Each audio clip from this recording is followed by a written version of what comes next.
मैं अपनी आत्मा तुझे सौंपता हूँ।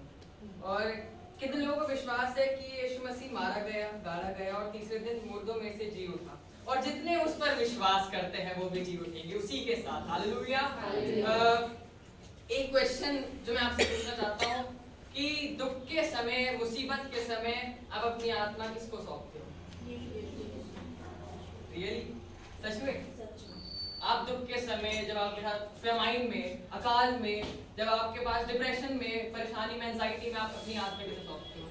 अगर किसी ने कुछ बोल दिया, अरे हाँ ये इंसान सही कह रहा है, ये इंसान सही कह रहा है, तो हमारी, अगर हमने कुछ ऐसा बोल दिया तो हम ही उसे खराब कर लिया। मालूम जो दूध होता है उसमें अगर छिपकली चली जाए, अगर मक्खी चली जाए तो क्या होगा? पूरा खराब हो गया। इट्स नॉट, वो वेस्ट है पूरा, वो किसी काम का नहीं, उसे कोई पिएगा नहीं, उसे वो फेंका जाएगा।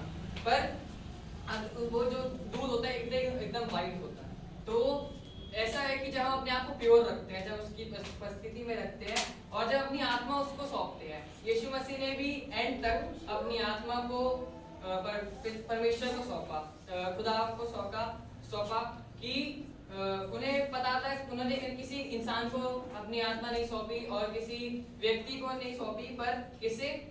पिता को। क्योंकि पिता जो है वो है सबसे सेफेस्ट प्लेस।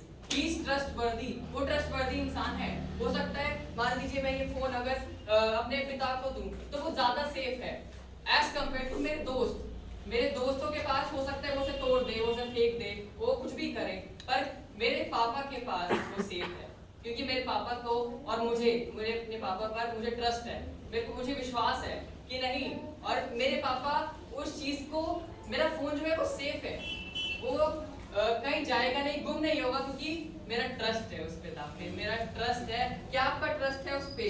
मैं आपसे कहना चाहता हूँ कि मैंने देखे हैं कुछ लोग जो संडे के समय अपनी आत्मा को खुदा को सौंपते हैं, जो संडे के समय जब बारिश हो रही होती है वो चर्च में आते हैं, संघर्ष करते हैं, स्ट्रगल करते हैं यीशु मसीह के लिए और अपनी आत्मा को सौंपते हैं। एंड मैंने देखा है कि हमारे चर्च में भी लोग हैं जो करते